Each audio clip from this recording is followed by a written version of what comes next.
জিয়াউর রহমান সাহেব ক্ষমতায় থাকার জন্য, মরহুম প্রেসিডেন্ট জিয়াউর রহমান সাহেব ক্ষমতায় থাকার জন্য সমগ্রভাবে যে রাজনৈতিক দলটার, যে রাজনৈতিক আদর্শটার, যে রাজনৈতিক কাঠামোটার সাহায্য চাইলেন সেটা হচ্ছে জামায়াতে ইসলামী। একদম পরিষ্কার অবস্থানটা আবার বলি, আপনার পরিষ্কার অবস্থাটা হচ্ছে 1971 সালে শেখ মুজিবুর রহমান স্বাধীনতা চায় নাই, কিন্তু জামায়াতে ইসলামী স্বাধীনতা চাইছিল, এবং চাইছিল। কিন্তু মাসুদ ভাই, আমি একটা কথা বলি, কেউ জামাত করে কিনা গুরুত্বপূর্ণ, সেটা তো আমরা 10-15 বছর পরে জানতে পারবো। কারণ এই যে ধরেন সমন্বয়কদের মধ্যে যারা জামায়াত করতো, সেটা তো আমরা এখন জানতে পারতেছি। বা মানে ব্যাপারটা জামায়াতের ব্যাপারে তো এরকম যে জামায়াত শিবির একটু স্লিপিং এজেন্ট হিসেবে থেকে যায় দলের মধ্যে।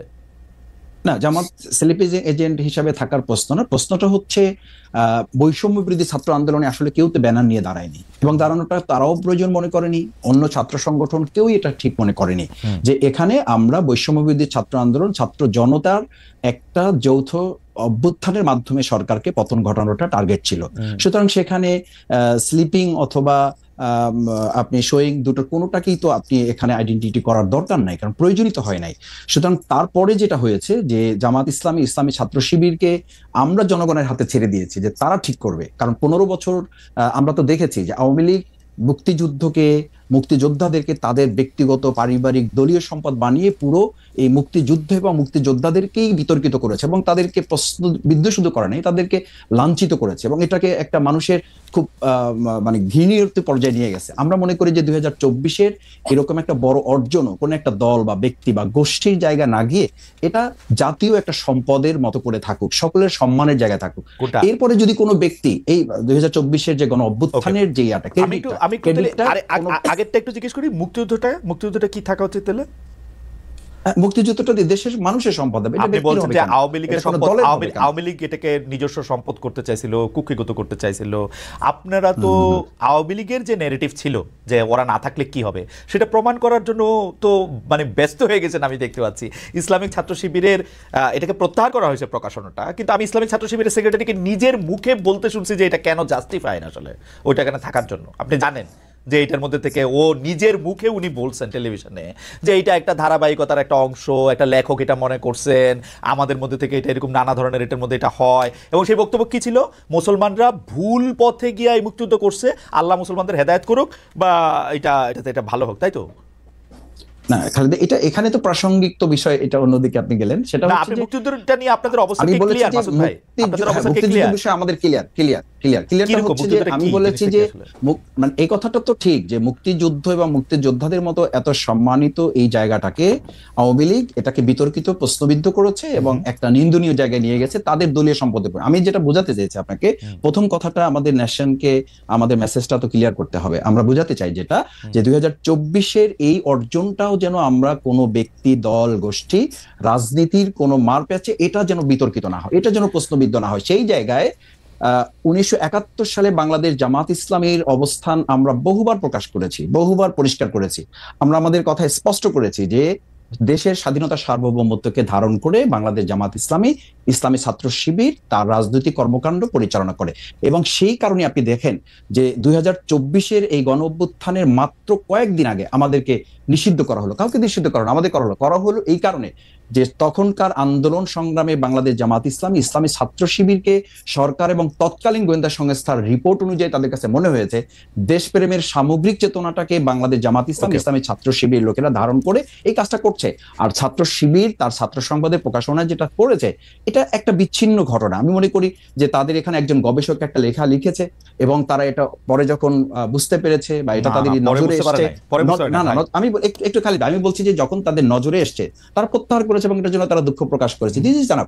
এখন আমি যদি আপনাকে আরো ধরি যে এটা তো এই ন্যারেটিভটাকে যদি আপনি ওভাবে নেন, আমি এটা মানে শ্রদ্ধা রেখেই বলছি যে আমাদের এখন বাংলাদেশ জাতীয়তাবাদী দল বিএনপি, ওনাদের ওখানে যে মহাসচিব হিসাবে শ্রদ্ধেয় মির্জা ফখরুল ইসলাম আলমগীর সাহেব উনি কাজ করছেন, ওনার বাবা সম্পর্কে আমাদের কাছে কি মেসেজ আছে? তো সেজন্য কি বিএনপি কে এখন ক্ষমা চাইতে বলতে হবে, বা আমরা কি বলবো যে মির্জা ফখরুল সাহেবের শ্রদ্ধেয় মরহুম পিতা মির্জা রুহুল আমিন চোখামিয়া 1971 সালে উনি ঠাকুরগাঁ জেলার বাংলার অন্যতম স্বাধীনতা বিরোধী হিসাবে 710 জনের একজন ছিলেন।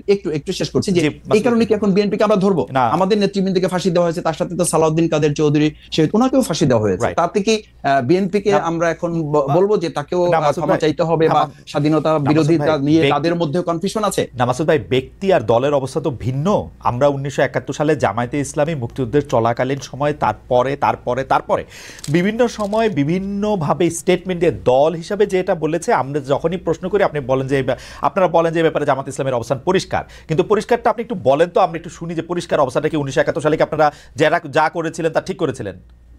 না, পরিষ্কারটা হচ্ছে এই যে বাংলাদেশ তখন যে অবস্থার প্রেক্ষিতে স্বাধীন হয়েছিল, মাওলানা ভাসানী রাহিমাহুল্লাহ উনি তো পরিষ্কার বলেছেন যে তখন 70-এর যে ভোট, আপনি নিশ্চয়ই আরো ভালো জানবেন, সেই 70-এর ভোটে তো তিনি এই স্লোগান দিয়েছিলেন যে ভোটের বাক্সে লাথি মারো, বাংলাদেশ কায়েম করো। তো সেই বাংলাদেশ কায়েম করা প্রসঙ্গে এসে মরহুম প্রেসিডেন্ট শেখ মুজিবুর রহমান উনি তো বাংলাদেশের স্বাধীনতা উনি শেষ পর্যন্ত তো চান। 7 মার্চের উনি ভাষণ, তার পরবর্তী সময়গুলো আমরা তো লক্ষ্য করেছি। শুধু জামাত ইসলামের অবস্থার কথা বলেন, বাংলাদেশ শেখ মুজিবুর রহমান স্বাধীনতা চায় না, ভালো কথা, বাংলাদেশ একই চাওয়া না চাওয়া ছিল। এই বাংলাদেশ জামাত ইসলামী 53 বছরে যে নেগেটিভ গুলো বাংলাদেশে আমরা লক্ষ্য করেছি, আপনি বাংলাদেশ জামাত ইসলামী সেই পর্যালোচনাগুলি তখন ছিল যে আমরা বাংলাদেশ জামাত ইসলামী স্বাধীনতা চাই, কিন্তু ভারত সহযোগিতার মাধ্যমে যে ষড়যন্ত্রমূলক ভাবে দেশকে স্বাধীন করে এই দেশকে তাদের একটা অঙ্গরাজ্য বানানোর পরিকল্পনা বা ষড়যন্ত্র করছে, এটার সাথে জামাত ইসলামের দ্বিমত ছিল। এবং সেই দ্বিমতটা 1971 সালে আমি একদম পরিষ্কার অবস্থানটা আবার বলি, আপনার পরিষ্কার অবস্থাটা হচ্ছে 1971 সালে শেখ মুজিবুর রহমান স্বাধীনতা চায় নাই, কিন্তু জামায়াতে ইসলামী স্বাধীনতা চাইছিল, এবং চাইছিল হচ্ছে ভারত সাহায্য করবে না এরকম একটা অবস্থায় স্বাধীনতা, তাই তো? ভারতের ষড়যন্ত্রমূলক ওই সহযোগিতাকে সাথে নিয়ে আমরা, এবং এই অবস্থানে কোনো পরিবর্তন, এই 71 থেকে 25 পর্যন্ত কোনো অবস্থান পরিবর্তন হয় নাই, তো এটাই ছিল, তো এটাই ছিল, এটাই থেকে এই 2024-এ এসে এটার পরিবর্তন হয়েছে। আমি বলেছি এবং আমাদের ছাত্ররা তো বলেছে, জনতাও বলেছে যে ওই 2024-এ 5ই আগস্ট আমরা কিন্তু শুধুমাত্র একটা সরকার পরিবর্তন ঘটাই নাই, আমরা আমাদের এই সন্তানেরা, আমাদের এই ছাত্র জনতা সেদিন একটা আধিপত্যবাদেরও আমরা পতন ঘটিয়েছি। কারণ আপনি জানেন যে আপনার একটা ইস্যু আমি আলোচনাতেও দেখেছি এবং আমাদের দেশের গোয়েন্দা সংস্থা পরবর্তীতে বিভিন্ন আলোচকরা বলেছেন যে সেদিন 2024-এর জুলাই আগস্টে আমাদের পার্শ্ববর্তী রাষ্ট্রের একটা সক্রিয় এবং শক্তিশালী গোয়েন্দা সংস্থা এই দেশের তৎকালীন দুষ্ট চক্র আইন শৃঙ্খলা বাহিনীতে যারা ছিলেন তাদের সাথে সম্পৃক্ত থেকে আমাদের দেশের ছেলেদের উপর গুলি করা হয়েছে। আমি আমার 67 দিনের রিমান্ডে আমি একটা সাক্ষাৎকারে বলেছি, আপনাকে আবার একটু স্মরণ করাচ্ছি, যে আমাকে যখন ইন্টারোগেশন সেলে নেওয়া হয়েছে তখন চোখ বাঁধা, হাত পা বাঁধা অবস্থায় আমাকে যখন দুটা চেয়ারে শোয়ানো হয়েছে, আমি তাদের কাছে খুব ইসের সাথে জানতে চেয়েছিলাম, স্পষ্টভাবে জানতে চেয়েছিলাম যে আমার চোখ খুলে দেন, অথবা আমাকে দেখতে দেন, অথবা আমাকে পরিচয় দেন যে আপনারা কারা আমার ইন্টারোগেশনে আসছেন। ওনারা অসতর্কতাবশত হোক অথবা কৌশলগত দিক থেকে ওনাদের মনে না থাকার কারণে হোক, ওনারা বলেছেন এখানে দেশি বিদেশি সংস্থার লোকেরা। মাসুদ ভাই,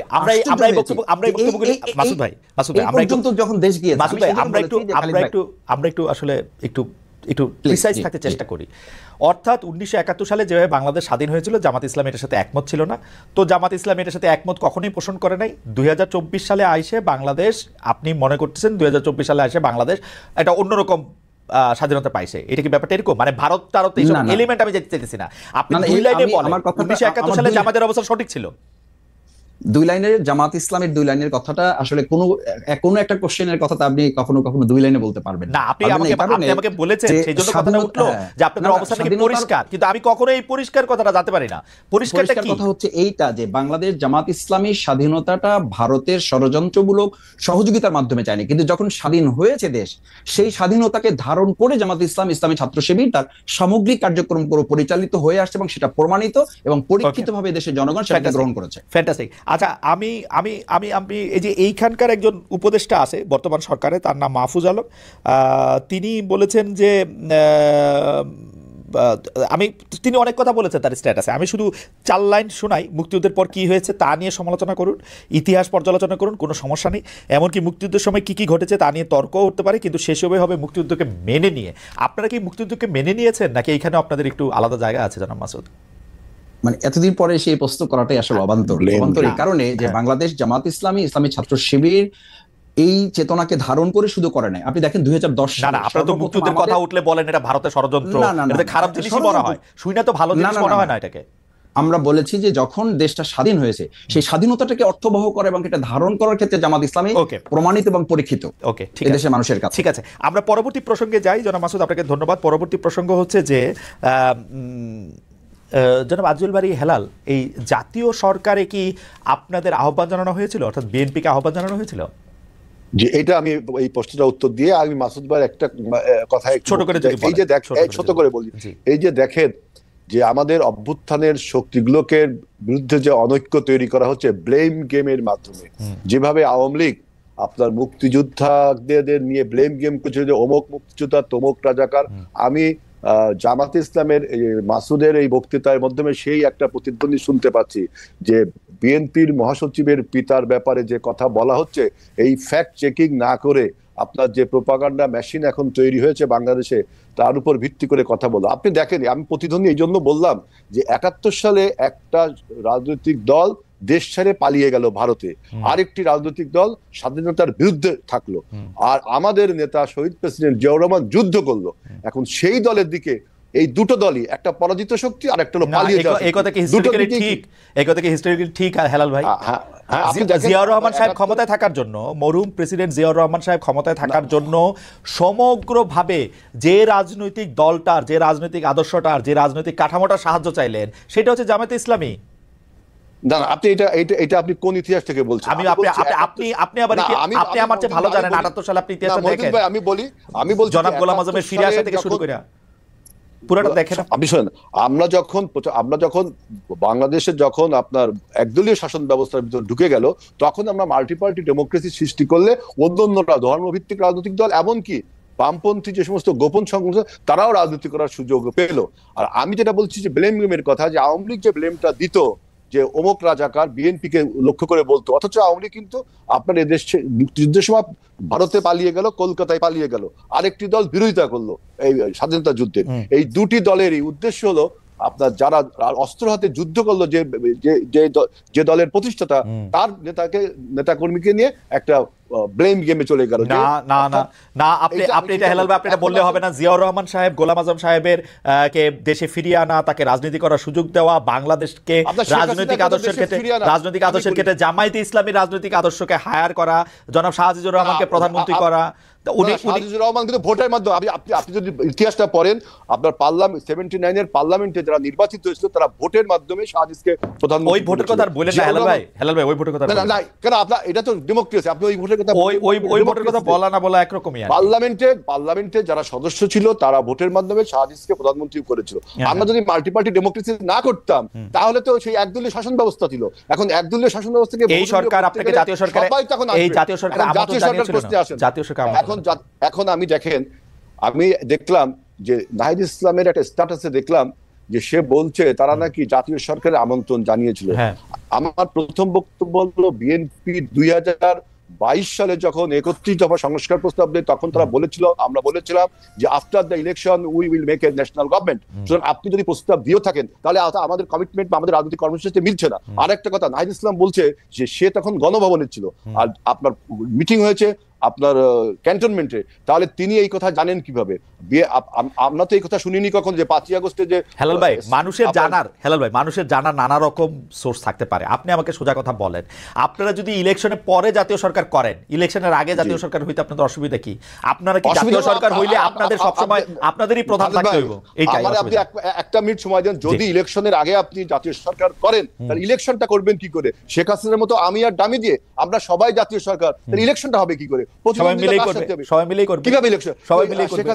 শেখ হাসিনা 24 সালের আমি আর ডামির ওই রকম কেন হবে? মানে দলে থাকলেই তো আর দলে প্রভাব আপনি বিস্তার করতে পারবেন না। ডক্টর ইউনূস থাকলো প্রধান, আপনি ইলেকশন করলেন। আমরা তিনজন ব্যক্তি আমরা যদি জাতীয় সরকার গঠন করি, আবার 3 জন নির্বাচনে অংশগ্রহণ করলাম, তাহলে আপনার নির্বাচনের কনফ্লিক্ট অফ ইন্টারেস্ট হচ্ছে এখানে। এটা হয় না, এটা তো পলিটিক্যালি রং। সারা পৃথিবীতে তো ক্ষমতায় থাইকাই ইলেকশন করে, অসুবিধা কি? না, আপনি সারা পৃথিবীর সাথে বাংলাদেশের উদাহরণ দিলে হবে না। পৃথিবীর কোন দেশে জাতীয় সরকার করে আবার তারা নির্বাচনে অংশগ্রহণ করছে, সেখানে একটা স্ট্রং নির্বাচন কমিশন থাকে ভারতে। তাহলে আপনারা যেহেতু, আচ্ছা বুঝতে পারছি, তাহলে আমার ভুল, আপনারা যেহেতু ইলেকশনে অংশ নেবেন সেই জন্য আপনারা জাতীয় সরকার করলেন না, তাই কি? ইলেকশনে আমি জাতীয় সরকার করলে আপনি আমি সবাই যদি জাতীয় সরকারে অংশগ্রহণ করি, ইলেকশনে করবো কার সাথে?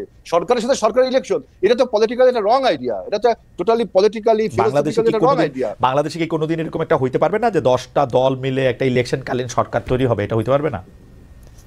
শোনেন, সেটার জন্য আপনাকে সময় দিতে হবে, আরো সময় নাই। এখন যে ট্রানজিশনাল পিরিয়ডে আমরা রয়েছি, একটা মানে যুগ সন্ধিক্ষণে আমরা রয়েছি, এখন আমাদের এই বিপ্লবকে, আমাদের আন্দোলনকে, আমাদের অভ্যুত্থানকে যদি সুসংহত করতে হয়, তাহলে অবশ্যই যে রাজনৈতিক শূন্যতা তৈরি হয়েছে, সেখানে একটি রাজনৈতিক সরকারের প্রয়োজন। এখন আপনি যদি জাতীয় সরকার গঠন করেন আগে, তাহলে হাসিনার সাথে আপনার পার্থক্য থাকলো কি? আর আমরা যেটা নির্বাচনে কমিটমেন্ট করেছি আন্দোলনের সময়, আমাদের সাথে যারা যুগপৎ আন্দোলন করে তাদের সবার সাথে আমাদের কমিটমেন্ট রয়েছে, তারাও আমাদের সাথে কমিটমেন্ট করেছে যে after the election we will make আপনার ন্যাশনাল গভর্নমেন্ট। আপনি এখন এই কথা বললে তো হবে না। হেলাল ভাই, এই জামায়াতের সাথে মানে আপনারা সবসময় জামায়াতকে ব্যবহার করেছেন, জামায়াতের শক্তিটাকে নিজেদের মধ্যে আপত্ত করেছেন, রাজপথে আপনারা থাকতে চান নাই, আপনারা বসে বসে চা খেয়েছেন, এয়ার কন্ডিশন রুমে সুন্দর কাপড় চোপড় পরে থেকেছেন।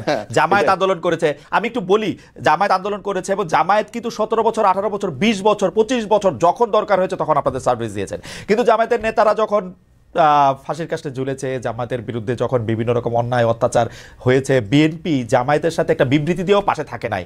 এখন বিএনপি কি এইটা কি মনে করে যে বিএনপি আসলে প্রথমে হলো আপনার বক্তব্য প্রথমটাকে আমি ধরছি যে এটা ঠিক না, যে বিএনপি 17 বছর আন্দোলন সংগ্রাম, গুম খুনের শিকার সবচেয়ে বেশি হয়েছে, জামাতের কয়েক শীর্ষ নেতাদের ফাঁসি হয়েছে। আপনি একটা উদাহরণ দেখেন, 28 তারিখে যখন সর্বশেষ 28 অক্টোবর যখন আমাদের উপর যে ভীষণ ক্র্যাকডাউন হলো, আমাদের জনসমাবেশকে বন্ধ করে দিল, তখন কিন্তু জামাত ইসলামও যুগপৎভাবে আমাদের সাথে ওইখানে একটা আন্দোলন করেছে। হেলাল ভাই বেয়াদবি না নিলে একটা ছোট্ট রসিকতা করব।